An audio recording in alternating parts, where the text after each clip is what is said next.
Hello बच्चों, कैसे हैं। उम्मीद करते हैं कि आप सभी को अच्छे होंगे। आपका मेरे चैनल सरकारी टैलेंट में एक बार फिर से बहुत बहुत स्वागत है। आज हम लोग क्लास 6 का 3.2 चैप्टर पढ़ेंगे और देखेंगे कि उसमें क्या क्या प्रॉब्लम है और उसको पढ़ने से पहले पूर्ण ज्ञान क्या होना चाहिए। तो चलिए शुरू करते हैं। वीडियो शुरू करने से पहले नए आने वाले दोस्तों से गुजारिश है कि लाल बटन दबाकर मेरे चैनल को सब्सक्राइब कीजिए और साथ ही साथ बेल आइकन भी जरूर दबाइए। तो चलिए शुरू करते हैं। गुणनखंड पढ़ना है। क्या पढ़ना है? फैक्टर, गुणनखंड, गुणनखंड फैक्टर। पिछले क्लास में इसको भी हमने देखा था। जैसे मान लीजिए 4 का गुणनखंड है, ठीक है ना। तो 4 का गुणनखंड किस किस चीज से इसमें भाग लग जाएगा? 1 से लगेगा, 2 से लगेगा और फिर 4 से लगेगा। तो इसका गुणनखंड क्या हुआ? 1, 2 और 4, ठीक है ना। उसी तरह से अब हम लोग को पढ़ना है उभयनिष्ठ गुणनखंड या सर्वनिष्ठ गुणनखंड, ठीक है ना। उभयनिष्ठ गुणनखंड। उभयनिष्ठ गुणनखंड में पढ़ना है हम लोगों को। जैसे मान लीजिए 4 हुआ, ठीक है ना। 4 का फिर 6 का। सबसे पहले लिखेंगे इस सब का गुणनखंड। 1 हुआ, फिर उसके बाद 2 हुआ और 4 हुआ। इसमें देखिए 1 हुआ, 2 हुआ, 3 हुआ, 6 हुआ। तो कौन कौन दोनों में से सेम है, एक ही जैसा है? तो 1 है, ठीक है ना। फिर उसके बाद 2 है। तो 4 और 6 का उभयनिष्ठ गुणनखंड क्या हो जाएगा? 1 और 2, ठीक है। 1 तो सभी में उभयनिष्ठ होता है। 1 क्या होता है? सभी में उभयनिष्ठ होता है। क्यों? क्योंकि एक क्या होता है? सभी अंक का, सभी संख्याओं का क्या होता है? गुणनखंड होता है। इसीलिए एक सभी में उभयनिष्ठ गुणनखंड होता है, ठीक ना। समझ में आया? जैसे मान लीजिए यहाँ पे दे दे 15 और फिर यहाँ पे दे दे 20। इसमें देखना है उभयनिष्ठ गुणनखंड क्या है। तो इसका गुणनखंड लिख देंगे 1, 2 से भाग नहीं लगेगा, 3 से लगेगा, 5 से लगेगा, फिर 15 से लगेगा। इसमें देखिए 1 से लगेगा, 2 से लगेगा, आपको 4 से लगेगा, फिर 5 से लगेगा, फिर 10 से लगेगा, फिर 20 से लगेगा। इतना ही से ना भाग लगेगा। तो देखिए तो उभयनिष्ठ कौन कौन है, जिसे सार्वनिष्ठ भी कहते हैं। उभयनिष्ठ का दूसरा नाम क्या है? सार्वनिष्ठ भी कहते हैं, सार्वनिष्ठ भी कहते हैं, ठीक ना। उभयनिष्ठ का या उभयनिष्ठ, इसे कॉमन कहते हैं। क्या कहते हैं? Common factor. अब देखिए तो इसमें 1 हो गया, फिर क्या हो गया? 5 हो गया। समझ में आया? उभयनिष्ठ या सार्वनिष्ठ या कॉमन फैक्टर समझ में आ गया। अब इसी आधार पे है हमारा सह-अभाज्य संख्या। क्या है? सह-अभाज्य संख्या। सह-अभाज्य संख्या को प्राइम नंबर।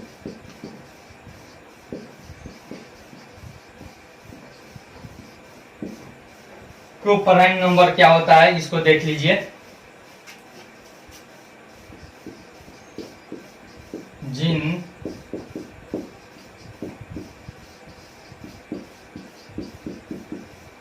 जिन दो संख्याओं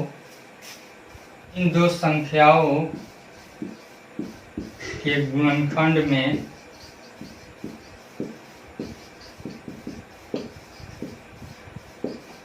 केवल एक उभयनिष्ठ हो। क्या हो? केवल एक उभयनिष्ठ हो, ठीक है। जैसे यहाँ पे हम 9 ले लेते हैं और फिर 10 ले लेते हैं, ठीक है ना। अब दोनों का गुणनखंड देखते हैं, इसमें क्या क्या कॉमन है। 9 का लिखते हैं, 9 का गुणनखंड 1, 3 और 9। 10 का लिखते हैं, देखते हैं 1 है, 2 है, 5 है, 10 है। देखिए तो क्या गुणनखंड है? उभयनिष्ठ है। एक 1 है। और कोई उभयनिष्ठ गुणनखंड है इसमें? नहीं। और तो 9 और 10 क्या हो जाएगा?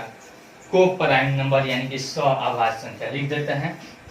अतः 9 और 10 क्या हो जाएगा? सह-अभाज्य संख्या। सह-अभाज्य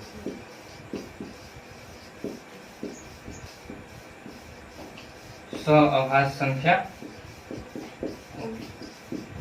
ठीक है ना।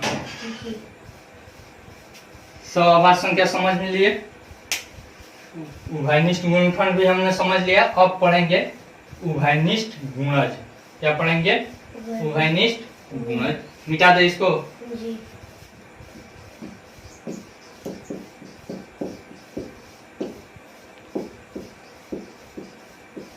उभयनिष्ठ गुणज, कॉमन मल्टीपल, कॉमन मल्टीपल। देखिए कॉमन मल्टीपल क्या होता है,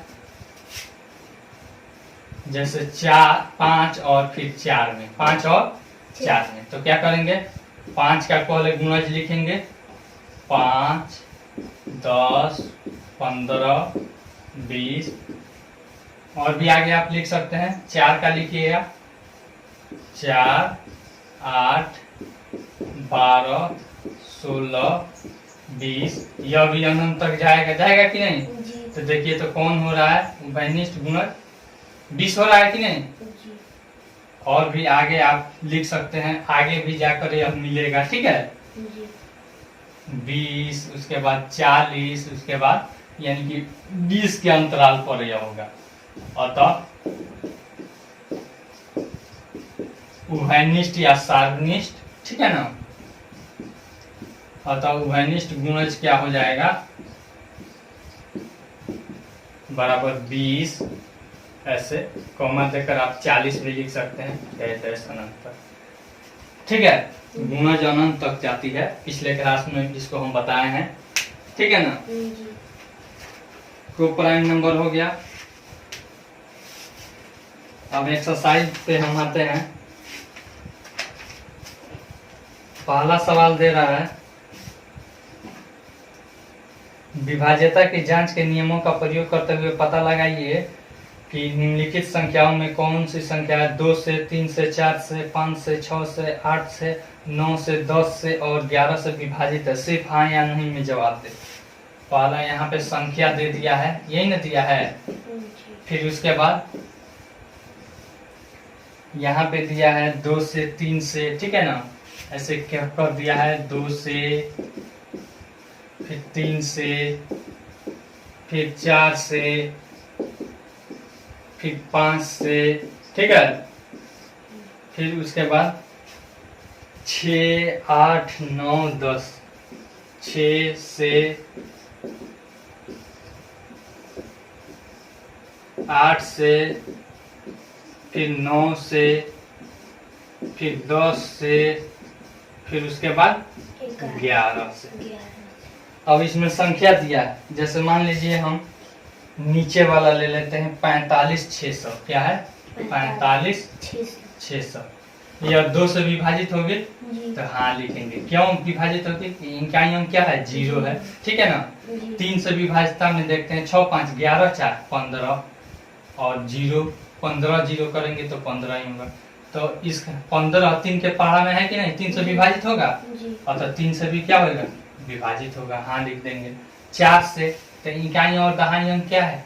0 है, अतः 4 से भी क्या हो जाएगा? हाँ हो जाएगा। इकाई अंक क्या है? 5 है, अतः यहाँ भी क्या हो जाएगा? 5 से पूरी पूरी विभाजित, ठीक है। अब देखिए यहाँ पे 6 से देखते हैं तो 2 और 3 दोनों से विभाजित है, अतः 6 से भी क्या हो जाएगी? विभाजित हो जाएगी। फिर उसके बाद देखते हैं 8 से, तो इकाई दहाई और सैकड़ा वाला में देखते हैं। 8 से इसमें भाग देते हैं, 600 में कटता है कि नहीं। 8 सते 56, बचा 4, 0 उतरा, तो 8 बचे 40। नहीं समझ में आता है तो आप रफ में ले लीजिएगा, कोई रफ का टुकड़ा पन्ना ले लीजिएगा और भाग दे दीजिएगा। 8 सते 56, बचा 4, 0, 8 बचे 40। कोई दिक्कत? पूरा पूरा कट गया, अतः यह 8 से भी पूरा पूरा क्या हो जाएगा? हाँ लिख देंगे। 9 से देखते हैं, तो इस संख्या के अंकों का योग अगर 9 से विभाजित होगा तो यह 9 से विभाजित होगा। 6, 5, 11, 4, 15, 15 9 के पहाड़ा में है तो यहाँ पे नहीं होगा, ठीक है ना। 10 से देखते हैं, तो इकाई अंक क्या है? 0 है, अतः यह भी क्या हो जाएगा? हाँ हो जाएगा। अब 11 से है, तो देखिए 1 2 3 4 5, ठीक है ना। जी तो 1 नंबर 3 नंबर 5 नंबर को जोड़िए 6 4 10, ठीक है। जी 6 4 10 10 और 10 0 जी 10, 10 0 10 न होता है, जीरो बोल रहा है जो। अब देखिए यहाँ पे इकाई वाला सम संख्या वाला विषम वाला हो गया। अब सम वाला नहीं समझ में आता है तो कहीं रफ में ऐसे कर लीजिएगा 4 5 6 डबल 0, 1 2 3 4 5 ऐसे लिख लीजिएगा। इसमें कौन कौन विषम है ऐसे कर दीजिएगा, विषम पे लगा दीजिएगा, ठीक है ना। जी और सम वाला को ऐसे लगा दीजिएगा, ठीक है। अब विषम को जोड़िए 0 गो 6 गो 6 गो 6 गो 4 गो 10 गो, ठीक है ना। जी अब सम वाला जोड़िए 0 को 5 गो और फिर 5, कितना होगा जोड़ने पर? 5 होगा। अब देखिए तो 10 में से 5 घटाएंगे तो कितना आ जाएगा? 5 इसको जोड़ते हैं तो 0 6 6 4 10, यहाँ पे इसको जोड़ने पर 5 आ जाएगा, 0 5 5। अब 10 में से 5 घटाएंगे तो कितना हो जाएगा? 5। अब देखिए तो यहाँ पे क्या आया? 5। 5 11 से विभाजित है नहीं और तो यह संख्या 11 से विभाजित होगी नहीं तो लिख देंगे नहीं। बाकी आप लोग बना लीजिएगा, बन जाएगा ना। जी मिटा दे इसको। जी कह रहा है विभाज्यता की जांच के नियमों का प्रयोग कर ज्ञात कीजिए कि निम्नलिखित संख्याओं में कौन सी संख्या 2 से 3 से 5 से और 9 से विभाजित है। पहले संख्या लिख देते हैं 126, दूसरा में लिख देते हैं 672, 3 नंबर में दिया है 9, कितना है 990, फिर उसके बाद है 2050, 5 नंबर में दिया है 2856, फिर 6 नंबर में 40 68 39, 40 68 39, ठीक है। अब देखिए इसमें हमसे पूछ रहा है कि 2 3 5 और 9, कितना से 2 3 5 9, इसमें से हमको देखना है कि कौन कौन इतना से विभाजित है। देखिए तो यह 2 से विभाजित है, क्या है 2 से। और 3 से देखते हैं तो 6 2 8 1 9, 3 से भी विभाजित है। 5 से विभाजित है नहीं है, क्योंकि इकाई अंक 6 हो जा रहा है। 5 का विभाज्यता नियम कहता है कि इकाई अंक क्या होना चाहिए? 0 या 5 होना चाहिए। तो देखिए तो 5 से कौन कौन विभाजित है? एक यह है और फिर एक यह है, बाकी कोई विभाजित है नहीं। तो अब इसमें और इसमें देखेंगे कि यह 2 3 और फिर 5 और फिर 9 से विभाजित है कि नहीं। देखिए यह 2 से विभाजित है जी, 3 से विभाजित 2 5 7 7 0 7, तो 7 3 से विभाजित है नहीं है। अब तो यह 3 से विभाजित होगा तो 5 यह। अब इसमें देखिए 2 से विभाजित है, इकाई अंक 0 है तो नहीं। 3 से 9 9 18, 3 से भी विभाजित है कि नहीं। उसके बाद 5 कह रहा है तो इकाई अंक 5 है और तो 5 से भी क्या हो जाएगा? विभाजित हो जाएगा। फिर उसके बाद 9 से, तो 9 9 18, 18 9 से विभाजित है कि नहीं। तो लिख देंगे 3 नंबर 990, 2 3 5 और क्या है 9 से विभाजित है, ठीक है ना। तीसरा सवाल देखते हैं क्या कह रहा है। विभाज्यता की जांच के नियमों का प्रयोग द्वारा बताएं कौन सी संख्या 4 और 8 से विभाजित है। तो इसमें भी वही सवाल है, ठीक है। 4 और 8 से देखना है। एक नंबर में 512, देखिए 4 से विभाजित है, इकाई और दहाई से बनने वाली संख्या 12 4 से विभाजित है कि नहीं। अब 8 से देखना है, तो 8 से इस तीनों को देखते हैं। तो 8 6 48 और फिर 8 6 32, 8 से भी यह विभाजित है। 4 और 8 दोनों से क्या है? 4 और 8 दोनों से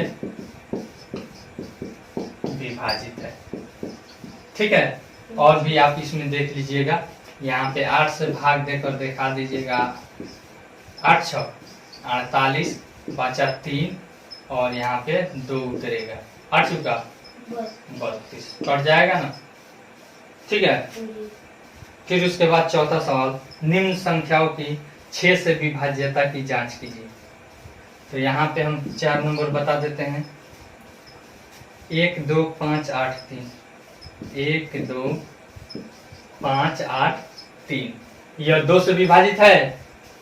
नहीं, लिखेंगे 2 से विभाजित नहीं है। ठीक है ना, नहीं है, अतः 6 से विभाजित नहीं होगा। ठीक है, फिर उसके बाद और भी है, आप देख कर बता दीजिएगा। ठीक है ना, दूसरा और तीसरा सवाल में आप उसको देख लीजिएगा। जो 2 और 3 दोनों से विभाजित होगा वह क्या होगा? 6 से विभाजित होगा। अगर नहीं होगा तो कहेंगे कि 6 से विभाजित नहीं। निम्न में कौन सा कथन सत्य है? यदि कोई संख्या 3 से विभाजित है तो वो 9 से विभाजित होगी? नहीं। 3 से पूछ रहा है कि कोई संख्या 3 से विभाजित है तो वो 9 से भी विभाजित होगी? नहीं, जरूरी नहीं है। क्या है, कौन सा कथन सत्य है? तो यह क्या हो जाएगा? असत्य, या फिर हिंदी में आप लिख दीजिएगा असत्य। जैसे में दिखा दीजिएगा। यहाँ पे 15 3 से विभाजित है ना, लेकिन 9 से विभाजित है? 3 से विभाजित है, लेकिन 9 से नहीं। 9 से 3 से विभाजित है लेकिन 9 से विभाजित नहीं होगा। दूसरा नंबर सवाल, यदि कोई संख्या 9 से विभाजित है तो वह 3 से भी विभाजित होगी? ये सत्य है। क्या है? सत्य। जैसे मान लीजिए यहाँ पे 27 9 से विभाजित है कि नहीं? 9 से विभाजित है तथा 3 से भी विभाजित है, तथा 3 से भी विभाजित।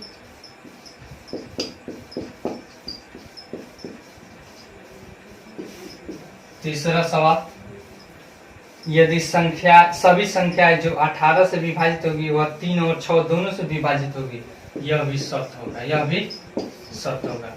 लिख देंगे क्योंकि 18 बराबर 6 गुना 3 होता है कि नहीं? अतः जो संख्या 18 से विभाजित होगी वह 6 से भी और 3 से भी विभाजित होगी।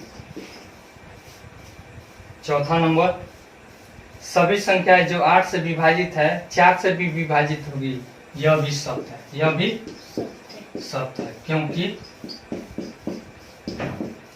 8 बराबर क्या होता है? 4 गुना 2 होता है कि नहीं? अतः 4 से भी क्या होगी? विभाजित होगी। ठीक है, फिर उसके बाद देखिए 5वां नंबर, जो संख्या 9 और 10 दोनों से विभाजित है वह 90 से विभाजित होगी, यह भी सत्य है। यह भी सत्य है, क्योंकि 9 गुना 10 बराबर क्या होता है? 90 होता है। ठीक है ना। फिर यहाँ पे 6ठा नंबर, यदि कोई संख्या दी हुई दो संख्याओं के योग को पूर्ण विभाजित करता है तो वह उन दोनों संख्याओं को अलग अलग भी पूर्ण विभाजित करती है। असत्य होगा। क्या होगा? असत्य है, क्योंकि देख लीजिए 15 प्लस 20, ठीक है ना, बराबर कितना होता है? 35। 35 को 7 विभाजित कर रहा है कि नहीं? लेकिन इस सब को विभाजित करेगा? इसको विभाजित करेगा 7? नहीं करेगा। ठीक है ना। फिर इसको विभाजित करेगा? नहीं करेगा। अतः क्या हो जाएगा? असत्य हो जाएगा इसका कथन। फिर उसके बाद हमारा सवाल है 7वां नंबर में कह रहा है 200 अभाज्य संख्याओं में कम से कम एक अभाज्य संख्या होनी चाहिए। नहीं, क्या है? असत्य। यहाँ पे लिख देते हैं 7वां नंबर असत्य। ठीक है, कह रहा है कि 200 अभाज्य संख्या में कम से कम एक अभाज्य संख्या होनी चाहिए, ऐसी कोई बात नहीं है। उसमें क्या, उसका गुणनखंड में केवल एक कॉमन होना चाहिए। जैसे में देख लेते हैं यह 9 क्या है, भाज्य संख्या है। फिर 10 क्या है, भाज्य संख्या है। दोनों का गुणनखंड देखते हैं 1 3 9 और 10 का देखते हैं तो 1 2 5 10। इसमें केवल इसके गुणनखंड में एक कॉमन हो रहा है कि नहीं, अतः यह दोनों भाज्य संख्या है लेकिन सह अभाज्य है। क्या है, सह अभाज्य है। ठीक है ना। 8वां नंबर, दो क्रमागत विषम संख्याओं का योग सदैव 4 से विभाजित होता है। यह भी क्या, दो क्रमागत विषम संख्याओं का योग सदैव 4 से विभाजित होता है। चलिए देखते हैं। 8वां, दो क्रमागत विषम संख्या, जैसे यहाँ पे 1 का प्लस 3 बराबर क्या हो जाएगा 4। फिर यहाँ पे 5 का प्लस 7, 7 5 12 यानी कि 70। क्या है, 70। ठीक है, यह 8वां नंबर था। मिटा दे अब इसको। नंबर है 6ठा नंबर पर रहा है, इतना का अभाज्य गुणनखंड ज्ञात कीजिए। तो ऐसे 8 कर लीजिएगा, 8 का गुणनखंड तो 2 चुका 8, फिर 2 दूनी 4 यानी 8 बराबर लिख लीजिएगा 2 गुना 2 गुना 2, यही अभाज्य गुणनखंड हो गया, बन जाएगा। और सबका 7वां नंबर, निम्नलिखित का सार्व गुणनखंड बताएं। क्या बताएं, सार्व गुणनखंड। चलिए हम इसको सी नंबर का बता देते हैं। क्या कहते हैं, सी नंबर का 14 56 फिर उसके बाद 28, इसका सार्व गुणनखंड हमको बताना है। तो ऐसे लिखेंगे, पहले 14 बराबर 1 से कटेगा, फिर यहाँ पे 7 से कटेगा नहीं, 2 से भी कटेगा। पहले 2 से लिख देते हैं, 2 से कट जाएगा ना, फिर 7 से कटेगा, 14 से कटेगा, कटेगा कि नहीं। फिर 56 बराबर 1 से कटेगा, 2 से कटेगा, 6 5 11 3 से नहीं कटेगा, 4 से कटेगा, फिर उसके बाद 5 6 7 से कटेगा, फिर 8 9 10 11 12 13 14 से, फिर 28 से, ठीक है ना, और फिर 56 से कटेगा। ठीक है, फिर उसके बाद 28 का देखते हैं। 28 1 से कटेगा, 2 से कटेगा, फिर 4 से कटेगा नहीं, फिर आपको 7 से कटेगा, फिर आपको 14 से कटेगा, फिर 28 से कटेगा। इसी से न कटेगा। तो अब इसमें से देखिए तो सार्व यानी कि तीनों कॉमन किस किस में है, कौन कौन सा है, 1 है, फिर 2 है कि नहीं है, फिर देखिए 7 तीनों में है, फिर 14 देखिए तीनों में है कि नहीं। अतः लिख देंगे कि सार्व गुणनखंड, सार्व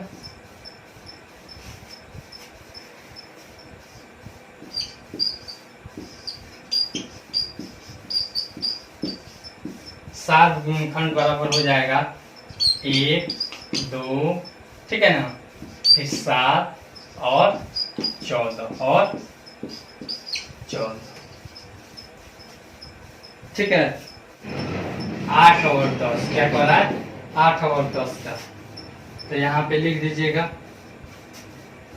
8 लिख कर ऐसे 8 का पार लिख दीजिएगा, 8 16 8 का 24, ठीक है ना, अनंत तक और तक आगे लिख दीजिएगा। 10 का लिख दीजिए 10 20 30 इत्यादि, यह सब लिख दीजिएगा, लिखा जाएगा।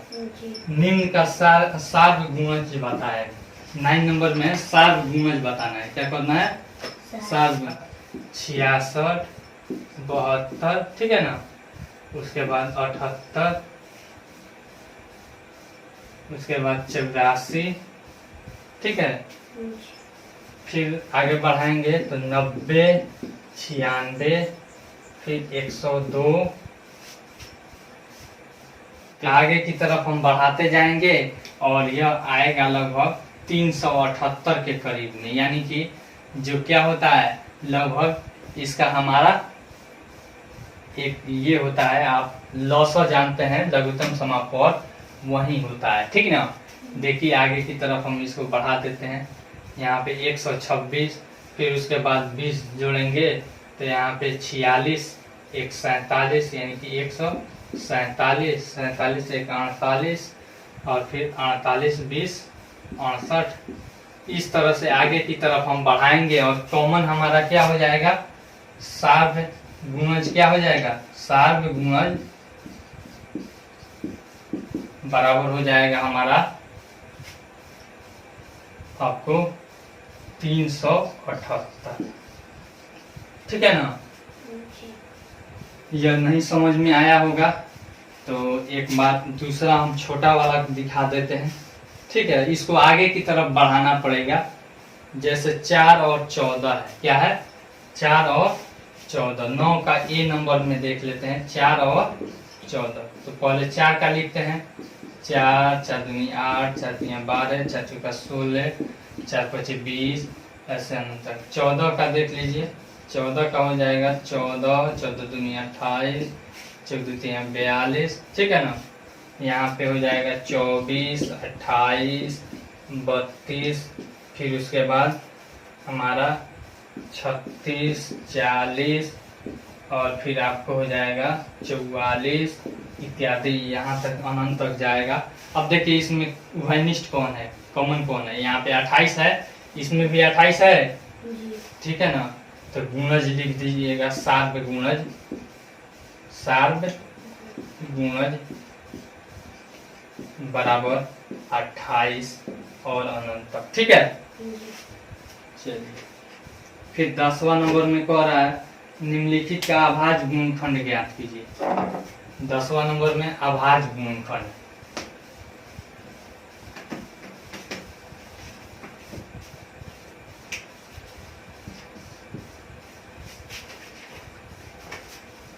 पाँच 540 है ए नंबर में, 540। इसका अभाज्य गुणनखंड हमको निकालना है। कैसे करेंगे, 540 लिख देंगे और इसका ऐसे निकालते हैं। यानी कि अभाज्य संख्याओं के गुणा के रूप में इसको लिखा जाता है। इसी को क्या कहता है, अभाज्य गुणनखंड। 2 से 27। ठीक है, करेंगे तो 2 3 6, 1 बच जाएगा। 1 के बाद 0 बचेगा तो उतरेगा तो कितना हो जाएगा, 10 हो जाएगा। तो 2 बचे। अब 2 से भाग नहीं लगेगा तो क्या करेंगे, देखिए 5 3 8 1 9, 3 से भाग लग जाएगा। 2 अंक में भाग लगेगा, यहाँ पे 1 में भाग नहीं लगेगा तो 3 चौका 12। ठीक है ना। शेष कितना बचा, 1। 1 के बाद 5 उतरेगा तो 15 हो जाएगा। तो 3 बचे 15। कोई दिक्कत। अब देखिए यहाँ पे 5 4 9 हो गया तो 3 से भागा लग जाएगा, नहीं लगेगा 9 में। यहाँ पे 4 गो 5 गो 9 गो होगा तो 9 में 3 से भाग लगेगा कि नहीं। अतः यह 45 में 3 से भाग लग जाएगा। 3 एकम 3 बचा 1, 1 के बाद 5 उतरेगा तो 15, 3 बचे। फिर देखिए 3 से भाग लग जाएगा, लगेगा ना। तो 3 बचे 15, यानी कि 540 बराबर क्या हो जाएगा, जो होगा उसको गुना में लिख देंगे। 2 गुना 2 गुना 3 गुना 3 गुना 3। ठीक है, और गुना 5। आसान है कि नहीं। इसी तरह से और भी लिख लीजिएगा, बना लीजिएगा, हो जाएगा। मिटा दे इसको। आई होप आपको यह वीडियो बहुत पसंद आई होगी। अगर वीडियो पसंद आई हो तो लाइक कीजिए, शेयर कीजिए और कमेंट करके अपना सुझाव जरूर दीजिए। Thanks for watching.